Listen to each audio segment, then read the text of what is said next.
फिर से लेकर आ चुके हैं आप लोगों के लिए सुबह की सभी ताज़ा और बड़ी खबरें। एक एक कर आपको सारी खबरों की जानकारी देंगे आज देश दुनिया में क्या कुछ हो रहा है। दरअसल दोस्तों, सबसे पहली जो बिग ब्रेकिंग न्यूज़ आ रही है, किसान नेता राकेश टिकैत का मोदी सरकार पर बड़ा हमला। बोले ये सरकार गूंगी, बहरी और अंधी है। जी हाँ, ऐसे किसानों की तकलीफ नहीं दिखाई देगी, जाएगी ये सरकार सत्ता से बाहर। इसके बारे में आपको बताएंगे। वहीं पर दोस्तों, राहुल गांधी का केंद्र सरकार पर बड़ा हमला। बोले फिलहाल इस सरकार से डरो मत। जी हाँ, सरकार पर खुलकर वार करो, सामने से बोलो और डरो मत। जी हाँ, ईश्वर ने यह हाथ इसीलिए दिए कि सरकार पर उंगली उठा सको। इसके बारे में आपको बताएंगे। वहीं पर दोस्तों, अगली बिग ब्रेकिंग में हम आपको बताएंगे। जी हाँ, दरअसल दोस्तों आपको बता, तेजस्वी यादव का नीतीश के ऊपर बड़ा हमला। बोले फिलहाल ये डबल नहीं ट्रिपल इंजन सरकार है जो कि बिहार की जनता को धोखा दे रही है। जी हाँ, बेईमानी से जीती हुई सरकार। इसके बारे में भी आपको बताएंगे। वहीं पर दोस्तों, अगली बिग ब्रेकिंग में हम आपको बताएंगे, हरियाणा में इंटरनेट चालू। जी हाँ, लोग बोले फिलहाल ये भी जो है यहाँ पर तालिबान जैसा काम कर रही है खट्टर सरकार। इसके बारे में भी आपको बताएंगे। वहीं पर दोस्तों, अगली बिग ब्रेकिंग में हम आपको बताएंगे। जी हाँ, दरअसल दोस्तों आपको बता दें, ममता बनर्जी ने किया नामांकन दाखिल, फूंक दिया बिगुल। बोले भारतीय जनता पार्टी को हराएंगे। इसके बारे में आपको बताएंगे। वहीं पर दोस्तों, अगली बिग ब्रेकिंग में हम आपको बताएंगे, लालू प्रसाद यादव से मिले। दोस्तों आपको बताया चिराग पासवान। जी हाँ, हलचल बिहार में तेज हो गई है। इसके बारे में भी आपको विस्तार से बताएंगे। वहीं पर दोस्तों, ओवैसी के ऊपर केस दर्ज कर लिया गया। दरअसल ओवैसी ने दोस्तों मोदी सरकार की तुलना जो है वो भाजपाइयों की तालिबानियों से कर दी थी। बोले वो भी महिलाओं के खिलाफ, ये भी। इसके बारे में भी आपको विस्तार से बताएंगे। वहीं पर दोस्तों, अगली बिग ब्रेकिंग में हम आपको बताएंगे, दिग्विजय सिंह का मोदी सरकार पर बड़ा हमला। बोले फिलहाल तालिबानी सोच। जी हाँ, दिग्विजय सिंह ने भी दोस्तों तालिबानी सोच बता दिया। इसके बारे में भी आपको विस्तार से बताएंगे। वहीं पर दोस्तों, मंदिर में निकली दोस्तों आपको बता दें नंद मूर्ति, तो दोस्तों मस्जिद के नाम से कहकर वायरल करा दी। जी हाँ दोस्तों, आपको बता दें फिर से जो है सोशल मीडिया पर झूठी खबरें फैलाई गई। बताएंगे क्या हुआ है। वहीं पर दोस्तों, अगली बिग ब्रेकिंग में हम आपको बताएंगे। जी हाँ, दरअसल दोस्तों आपको बता दें, एनडीटीवी निकला सबका बाप। ऑक्सफोर्ड यूनिवर्सिटी के सर्वे में दोस्तों नंबर 1 की पोजीशन पर, और लोगों का सबसे ज्यादा भरोसा आज तक जी न्यूज दोस्तों रिपब्लिक को पीछे पछाड़ दिया है। बताएंगे क्या है पूरा मामला। वहीं पर दोस्तों, अगली बिग ब्रेकिंग में हम आपको बताएंगे, असदुद्दीन ओवैसी बोले फिलहाल हम में सीएम बनने का हुनर है। जी हाँ, अगर अखिलेश यादव सीएम बन सकते हैं तो हम भी बन सकते हैं। इसके बारे में भी आपको विस्तार से बताएंगे। वहीं पर दोस्तों, मुकेश साहनी का संजय निशांत पर बड़ा हमला। बोले फिलहाल ये राजनीति नहीं बल्कि दुकान चला रहा है। जी हाँ, इसके बारे में भी आपको विस्तार से बताएंगे। वहीं पर दोस्तों, अगली बिग ब्रेकिंग में हम आपको बताएंगे। जी हाँ, दरअसल दोस्तों बता दें, मोदी सिर्फ अपने मित्रों को कर रहा है अमीर, राहुल गांधी भड़के। इसके बारे में भी आपको बताएंगे। वहीं पर अगली बिग ब्रेकिंग में हम आपको बताएंगे दोस्तों, सत्ता का नशा चढ़ गया बीजेपी पर, यह नशा किसान ही उतारेगा। जी हाँ, गुरुनाम चढ़ूनी भड़के। इसके बारे में भी आपको विस्तार से बताएंगे। तो सारी खबरें दोस्तों एक एक कर देंगे। फिलहाल खैर चलिए बढ़ते हैं सबसे पहली और सबसे बड़ी खबर की ओर। दरअसल दोस्तों आपको बता दें, तीनों कृषि कानून को लेकर किसान नेता राकेश टिकैत की मोदी सरकार को चेतावनी। बोले फिलहाल सरकार अंधी, बहरी और गूंगी हो गई है। जी हाँ, ना ही किसानों की तकलीफ सुनाई देती है, न दिखाई देती है और ना देखना चाहती है ये सरकार। आपको बता दें, राकेश टिकैत का कहना है ये सरकार किसानों के साथ बुरा व्यवहार कर रही है, किसान भी इस सरकार को वैसा ही जवाब देगा। राकेश टिकैत ने कहा है कि आने वाले जितने भी चुनाव है 5 राज्यों में, वहां पर बीजेपी के खिलाफ जाकर प्रदर्शन करेंगे। राकेश टिकैत ने बताया कि उनकी आगे की रणनीति पंचायत में होने वाली थी। दरअसल दोस्तों आपको बता दें, किसानों की एक बड़ी बैठक हुई है जिसमें राकेश टिकैत ने कहा कि किसान बड़े फैसले लेंगे। हालांकि राकेश टिकैत ने साफ कर दिया कि अब जब तक चुनाव चलेंगे तब तक कांग्रेस के खिलाफ जो किसान है वो भी प्रचार करेंगे। राकेश टिकैत ने कहा कि जहां जहां सरकार जाएगी वहां वहां किसान भी जाएगा और सरकार के खिलाफ जाकर प्रदर्शन करेगा। राकेश टिकैत ने बताया ये सरकार की तानाशाही और लगातार तानाशाही वाला रवैया जो है इसको उखाड़ कर फेंक देंगे। किसान नेता राकेश टिकैत ने बताया कि जब अडानी और अंबानी पर कर्जे माफ किए जाते हैं तो इसकी इस बात को फैलने तक नहीं दिया जाता है, लेकिन जब किसानों को पैसा माफ करा जाता है या फिर एमएसपी जरा सी बढ़ा दी जाती है तो उसका ढिंढोरा पीटा जाता है। राकेश टिकैत ने कहा ये सरकार सिर्फ अडानी और अंबानी के लिए काम करती है और जो ऐसी सरकार होगी जो अडानी और अंबानी के लिए काम करेगी उसे सत्ता से जाना ही होगा। किसान नेता राकेश टिकैत ने बताया कि वो ऐसी सरकार को फलने फूलने नहीं देंगे जो किसानों का विरोध करती है और दूसरों का समर्थन। दोस्तों साफ दिखाई दे रहा है कि राकेश टिकैत इस वक्त भड़क गए। फिलहाल चलिए हम बढ़ते हैं दोस्तों एक और अगली बिग ब्रेकिंग की तरफ। बता दोस्तों अगली जो बड़ी खबर निकल कर आ रही है, आपको बता दे भारतीय जनता पार्टी पर भड़के राहुल गांधी का मोदी सरकार पर बड़ा हमला। बोले हाथ दिया है ईश्वर ने उंगली उठाने के लिए, जी हाँ, डरो मत, आपके पास आपके हाथ है, डरना बिल्कुल नहीं है। राहुल गांधी ने कहा कि आज ये जो सरकार जिस तरीके की राजनीति कर रही है इस सरकार के खिलाफ आप लोगों को आवाज उठाना ही होगी। राहुल गांधी ने कहा कि अगर आप चुप रहते हो तो आने वाली पीढ़ियां इसी सरकार के नीचे दबकर रह जाएंगी। राहुल गांधी ने बताया कि कैसे प्रधानमंत्री नरेंद्र मोदी ने 2014 में आने के बाद से देश का पूरी तरीके से वंटा ढाल कर दिया। राहुल गांधी ने कहा कि जब भी वो जम्मू कश्मीर आते हैं तब यहाँ के लोगों की परेशानियां देखते हैं तो उन्हें बिल्कुल भी अच्छा नहीं लगता। इस सरकार ने जो जम्मू कश्मीर के लोगों से उनका चैन और अमन छीन लिया है, इसको लेकर जमकर भड़कते हुए नजर आए। राहुल गांधी ने कहा कि एक दिन ऐसा आएगा जब ये सरकार पूरी तरीके से लोकतंत्र खत्म कर देगी। धीरे धीरे कर लोकतंत्र की नींव पर हमले किए जा रहा है और लोकतंत्र को कमजोर किया जा रहा है। राहुल गांधी ने कहा अगर ये सरकार किसान, गरीब और मजदूर के बारे में सोचती तो आज देश का किसान सड़कों पर यूं 9 महीने से बैठा नहीं होता। ये सरकार ना किसान की है ना आम जनता की। राहुल गांधी ने कहा इस सरकार का सिर्फ एक काम आता है और वो है तानाशाही। ये काम ये सरकार काफी अच्छे से कर लेती है। राहुल गांधी ने कहा आज पेट्रोल, डीजल और गैस के लगातार बढ़ते दामों को लेकर मोदी सरकार चुप्पी साधे बैठी। जब गैस 410 रुपए थी तो यही सरकार थी जो गला फाड़ फाड़ कर लोगों को बताया करती थी। लेकिन आज जब गैस 885 रुपए हो गया जाम, आज ये सरकार चुपचाप बैठी। इस सरकार की बौखलाहट का यहीं से पता लगा सकते हैं दोस्तों कि फिलहाल सरकार की रणनीति क्या है और वो किस तरीके से सोचती है। यानी कि भारतीय जनता पार्टी दोस्तों जिस तरीके की राजनीति कर रही है और जो वो सोच रही है, इससे साफ दिखाई देता है दोस्तों कि बीजेपी आने वाले समय में सत्ता से बाहर जाएगी, देश की जनता ही उठाकर फेंक देगी। फिलहाल चलिए हम बढ़ते हैं दोस्तों एक और अगली बिग ब्रेकिंग की तरफ। बता दोस्तों अगली जो बड़ी खबर निकल कर आ रही है, आपको बता दें दरअसल दोस्तों आपको बता दें ममता बनर्जी के नामकरण दाखिल करते से ही दोस्तों एक बार फिर से बंगाल में खेला होवे के नारे लगे। दरअसल दोस्तों कल ममता बनर्जी ने अपना भवानीपुर सीट जो जहां से ममता बनर्जी 2 बार जीत चुकी है दोस्तों, उनकी भवानीपुर सीट से उन्होंने अपना नामांकन भर दिया। जिसके बाद ममता बनर्जी का कहना है कि फिलहाल बीजेपी वैसे भी बंगाल में खत्म हो चुकी है। ममता बनर्जी ने कहा कि भारतीय जनता पार्टी को बंगाल की जनता कभी नहीं चुनेगी, वो बंगाल की बेटी है, इसीलिए सिर्फ बंगाल की जनता उनको ही चुनती है। ममता बनर्जी ने कहा कि फिलहाल ऐसी पार्टियां जो धीरे धीरे कर देश का बर्बादा कर रही हैं, उस बीजेपी की पार्टी को कभी भी यहाँ की जनता नहीं चुनेगी। ममता बनर्जी ने बताया कि कैसे कैसे बीजेपी जो यहाँ पर लोगों के साथ गलत तरीके का व्यवहार करती है और आम जनता को जो यहाँ पर परेशान करने की कोशिश की जाती। ममता बनर्जी ने साफ कर दिया कि फिलहाल वो इस सरकार के खिलाफ जो यहाँ पर पूरी तरीके से दोस्तों उतर चुकी है मैदान में। दोस्तों साफ दिखाई दे रहा है कि ममता बनर्जी जिस तरीके से भारतीय जनता पार्टी पर हमलावर हुई है, ये साफ दिखाई देता है कि बीजेपी को दोस्तों आने वाले दिनों में भी बड़ा झटका लगने वाला है। जिस तरीके की राजनीति दोस्तों बीजेपी कर रही है, इस बात को झुटलाया नहीं जा सकता कि प्रधानमंत्री के जाते ही बंगाल में हिंसा शुरू हो गई थी। बीजेपी के कई लोगों ने हिंसा शुरू की थी, ममता बनर्जी के बड़े जो है यहाँ पर आरोप लगे हुए हैं और फिर से एक बार बंगाल में उपचुनाव हो रहा है। अब दोस्तों क्या खेला होबे, कहाँ कहाँ झगड़ा होबे, इसका तो कोई पता नहीं है। लेकिन आपको बता दोस्तों प्रियंका टिग्रेवाल जो है वो ममता बनर्जी के अपोजिट उतारा गया इनको। जी हाँ, आपको बताया दोस्तों ये जो बाबुल सुप्रियो उनकी सलाहकार भी रह चुकी हैं और अब जो यहाँ पर प्रियंका टिग्रीवाला ने दोस्तों ममता बनर्जी के खिलाफ चुनाव लड़ने का ऐलान कर दिया भवानीपुर से। साफ दिखाई दे रहा है दोस्तों कि ये एक बार और भी चुनाव में खड़ी हो चुकी हैं ममता प्रियंका टिग्रीवाला और बुरी तरीके से हारी थी। फिलहाल चलिए हम बढ़ते हैं दोस्तों एक और अगली बिग ब्रेकिंग की तरफ। बता दोस्तों तेजस्वी यादव भड़के, बोले फिलहाल डबल इंजन सरकार नहीं, ये बेईमान सरकार ट्रिपल इंजन है। दरअसल तेजस्वी यादव ने बड़ा हमला बोलते हुए कहा कि पूरी बिहार की जनता जानती है कि हम लगभग जीत ही गए थे, लेकिन जगह जगह हमें कम से कम 20 सीटों पर जीत घोषित करने के बाद हमें 20 सीटों पर हरा दिया गया और ये सब कुछ गृह मंत्री अमित शाह के कहने पर हुआ है। तेजस्वी यादव ने कहा जिस तरीके से झूठ फैलाया जा रहा है इसको देखकर साफ पता चलता है कि मोदी सरकार के कहने पर यह सब कुछ हुआ है। नीतीश और मोदी की मिलीजुली भगत थी। आपको बताया तेजस्वी यादव को कहना है कि ये डबल इंजन नहीं बल्कि ट्रिपल इंजन की सरकार है। बिहार की जनता अच्छे से जानती है कि बिहार में जीत किसकी हुई थी, लेकिन किस तरीके से जो है यहाँ पर हमें हराया गया।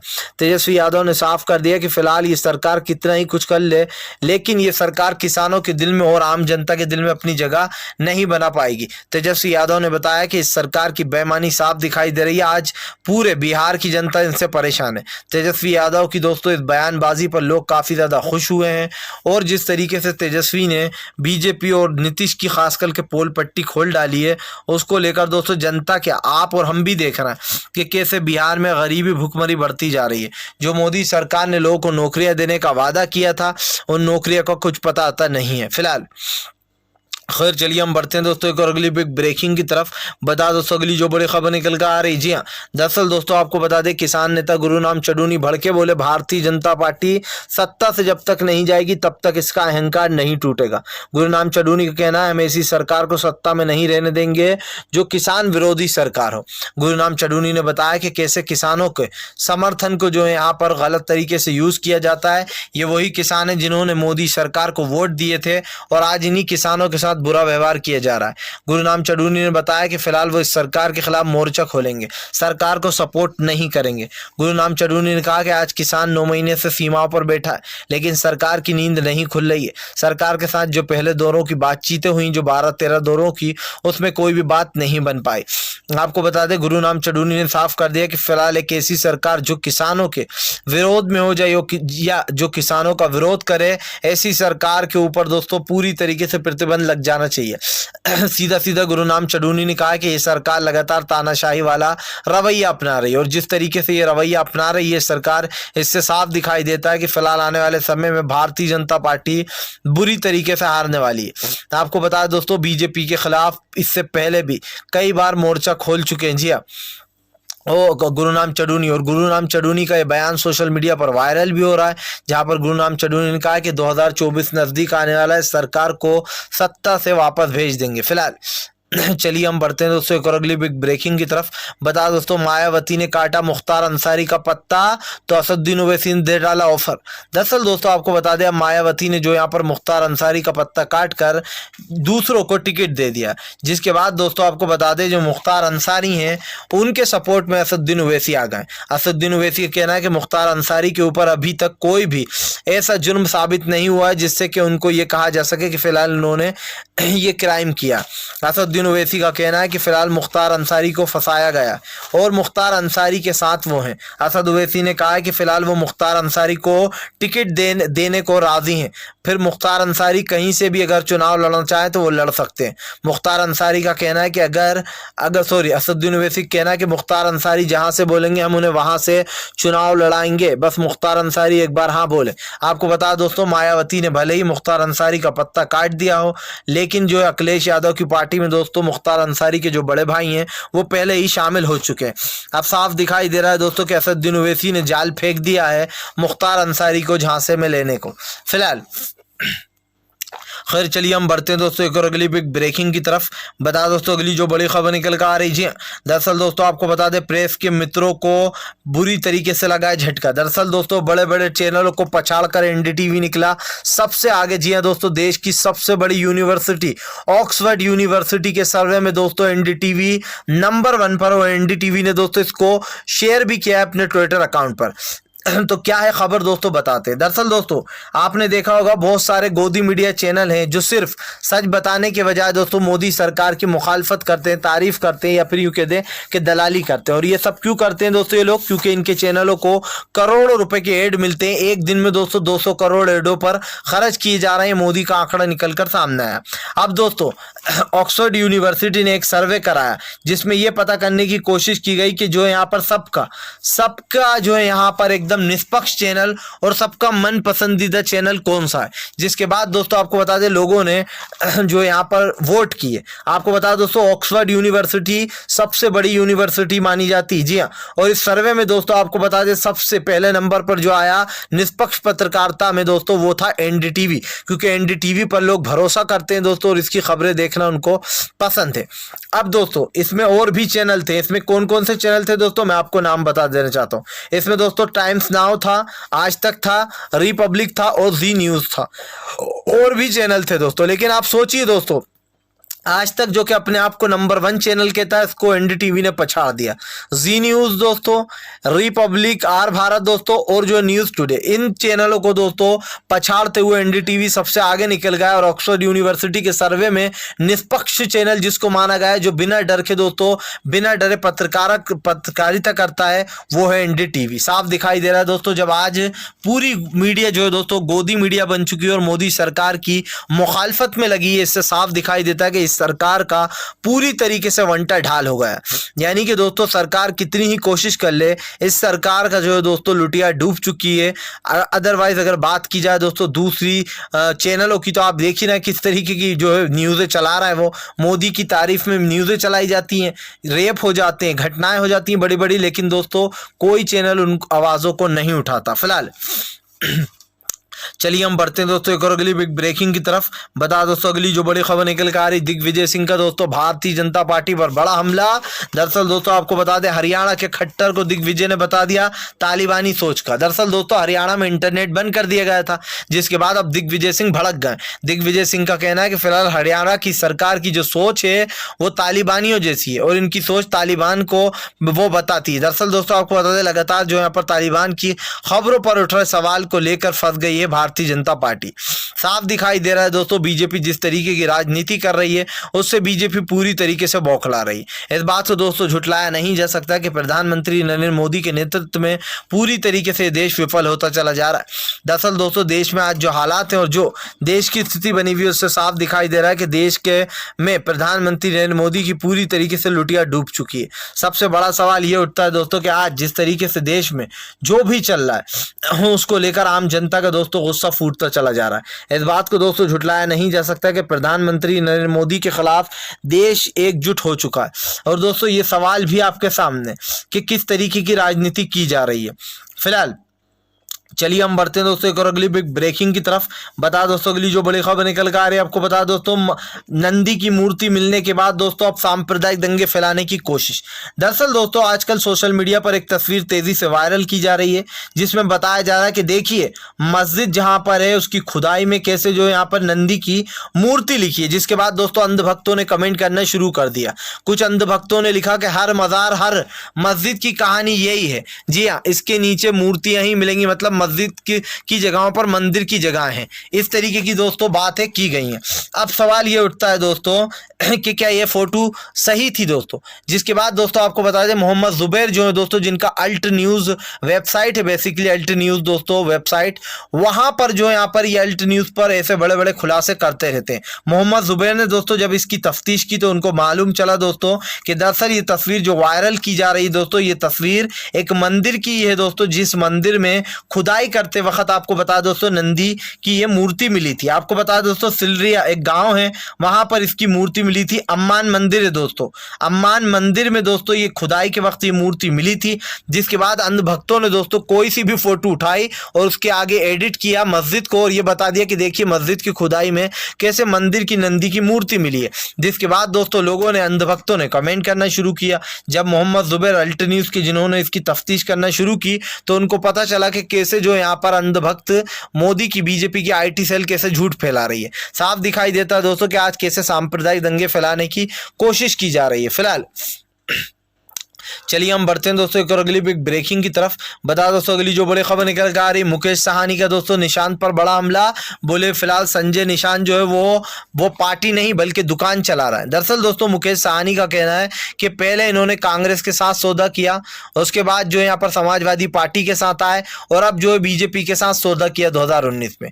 जिसके बाद दोस्तों संजय निशांत को घेरते हुए आपको बता दें मुकेश साहनी ने कहा कि फिलहाल ये पार्टी नहीं बल्कि दुकान चला रहा है और लोगों को अपने दुकान का सामान बेच रहा है। बेसिकली दोस्तों देखा जाए तो यहाँ पर मुकेश साहनी ने निशांत, जी हाँ संजय निशांत को घेर लिया। फिलहाल चलिए हम बढ़ते हैं दोस्तों एक और अगली बिग ब्रेकिंग की तरफ। बता दोस्तों असदुद्दीन ओवैसी के ऊपर केस दर्ज। दरअसल आपको बता दें मोदी को बताया था तालिबानी सोच का भारतीय जनता पार्टी को। असद ओवैसी ने कहा था कि बीजेपी हिंदू राष्ट्र बनाना चाहती है इस देश को और इसीलिए जो है यहाँ पर वो मंदिर मस्जिदें करती है। आपको बता दोस्तों जिसके बाद एक मस्जिद के गिरने का जिक्र किया गया था ओवैसी द्वारा, जिसके बाद भारतीय जनता पार्टी बिलक गई है। और असदुद्दीन ओवैसी के ऊपर दोस्तों आपको बता दें केस यमुना प्रसाद ने दर्ज करा दिया कि उन्होंने सांप्रदायिक दंगे फैलाने की कोशिश की है। फिलहाल मामला जो भी है दोस्तों, असद ओवैसी ने सच बोल दिया तो मिर्ची लग गई। फिलहाल अगर दोस्तों आप भी शांतिपूर्ण ढंग से पीएम की इन सभी गलत नीतियों का दिल से विरोध करते हैं और आप मानते हैं कि ये सरकार सिर्फ एक तानाशाह सरकार, इस पे तत्काल जो यहाँ पर दोस्तों कोई एक्शन लेना चाहिए, तो इस वीडियो को ज़्यादा से ज़्यादा शेयर कीजिए, लाइक कीजिए और चैनल पे पहली बार आए तो सब्सक्राइब जरूर कर लीजिए।